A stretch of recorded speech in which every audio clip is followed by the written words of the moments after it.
speaking of zombies, next up we have the Dad Next Door from 1989, which is a bit of a interesting movie, shall we say.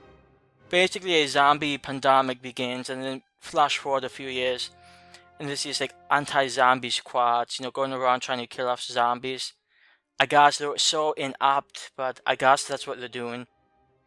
Then they go to try to find this cure for zombieism, so they go to this small town in Ohio. They run across a religious cult and some more zombies and a mystery and all this stuff. So, I want to preface anything by saying I had known about this movie for quite some time. Like, I've known about this movie for years, I've just never seen it until a few days ago. I had no idea how low quality it was. The budget on this has to be, well, I'll be surprised if it surpassed the most modest of budgets. And the most amazing thing about this, my view, is I generally hear positive things about it. Like right now it has like 5.1 I think on IMDb, so it's even as above a 5, it just blows my mind. It's a low budget zombie movie. It's not a particularly it might be enjoyable, but it's not particularly good. And you have some decent special effects, and I'll throw the movie that much. But you have to go through this mystery that's not that intriguing, and these characters who you pretty much don't care about whatsoever, and some acting that is, well, it's not even acting, it's just shit. Like, it's difficult.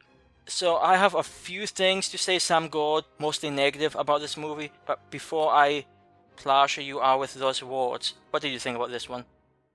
Well, I remember, like a really long time ago, during the earlier stages of the Fight Evil website, I think it was Derailer, he mentioned this movie a couple of times, and yeah, I mean, I'm not huge on zombie movies, so I didn't check it out until many years later. That they had this, I think they crowdfunded a release of this movie on Blu-ray.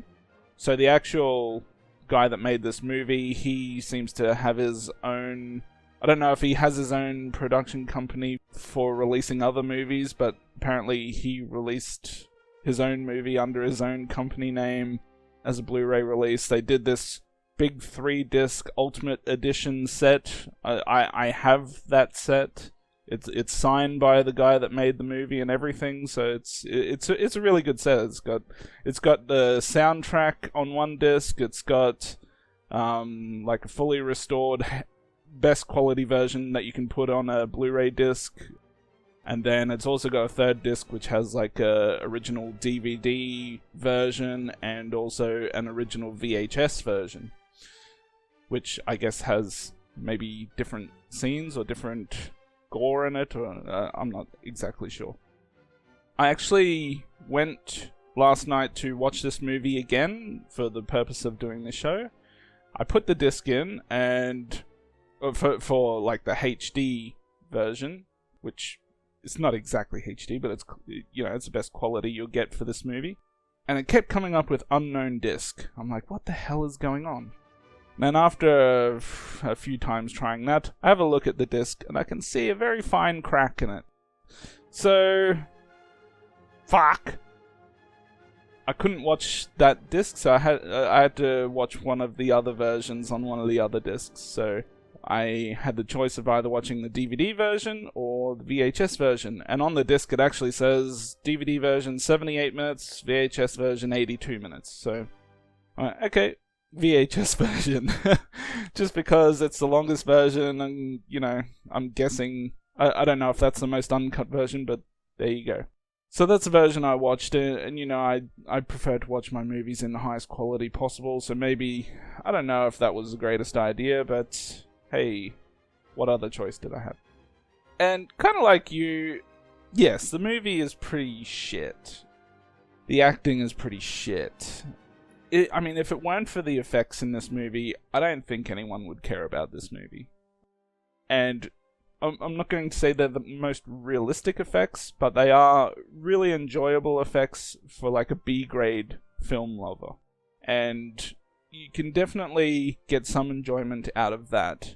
But if you're watching this movie and there's no effects being shown on the screen, none of that good stuff, I'm just really not interested at all. It's a difficult one to rate because I'm a little all over the place with it.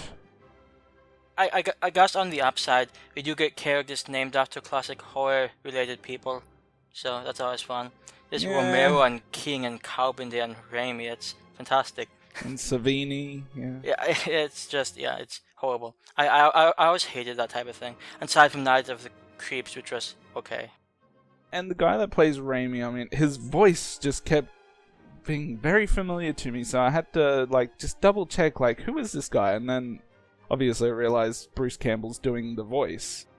So, that's another thing that might give some enjoyment to someone out there. But to be honest, I'm not the biggest Evil Dead guy, so the Raimi thing, the Bruce Campbell thing, it doesn't really do all that much for me. Might do some things for other people. They might like the fan service with some of these kind of homages and things, or references, whatever they put in the movie that you can kind of track back to other bigger or more likable movies, and you might get something out of that, but I didn't. I guess on the upside, we do get some pretty solid dialogue. I'm a zombie now, man. Or the other classic, it is my religion that is right.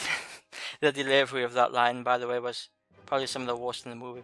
But yeah, it's like I said, it can be amusing to watch, but when you have to watch the whole thing, it's a little bit of a challenge. And also, I just want to reiterate that for a bunch of zombie hunters, these have to be some of the most inept people I've ever seen. They constantly leave themselves open to be either bitten or attacked by zombies. They have no military efficiency. They have no idea what they're doing. It's apparently been this way in this civilization for, I think it was maybe 2 years or so. So they should know better by now. The beginning, when that guy just happened to have his, hand, I think, in the zombie's mouth, and then, decapitated hand and gets bitten. Come on, don't leave your hand in somebody's mouth and then look away and talk to someone. Yeah. The only thing in the movie really to recommend to people are the somewhat enjoyable effects, and of which there is plenty throughout the movie. I mean, there's always a lot of biting and fucked up zombie faces and all kinds of stuff coming out of their heads, but outside of that, I mean, the movie just doesn't do anything for me. Yeah, I have to say, I think most of the effects are decent for the budget they had. But I have to say the most memorable one's probably that one toward the end with that one character getting ripped apart. Which I thought was that character was a pretty dick character to begin with. So seeing him getting ripped apart was pretty satisfying. Yeah, but otherwise, I mean, unless you're interested in some, how would religion play into a zombie society, maybe this movie can quench your thirst for that. But otherwise, I don't know if there's much going here.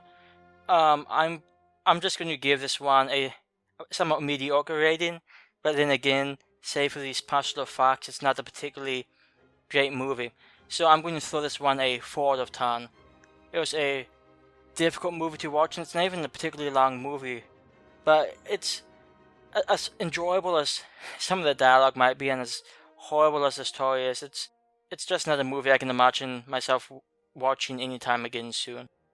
Yeah, so there's 2 ways for me to rate this, and I'm going to kind of rate them separately, then combine them for one final rating. So I'll give the movie like a 9 out of 10 for the effects side of things. They're really enjoyable. But the actual movie itself, take all the effects out of it, it becomes a 2 out of 10. So combining those together is 11. Divide that by 2, 5.5.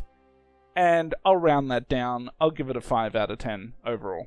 So this was math time with Chucky. Yeah. I should have added trigonometry or some bullshit in there, but I am happy that you did that. Yeah, but much like the zombies, I'm a bit brain dead. That was classic.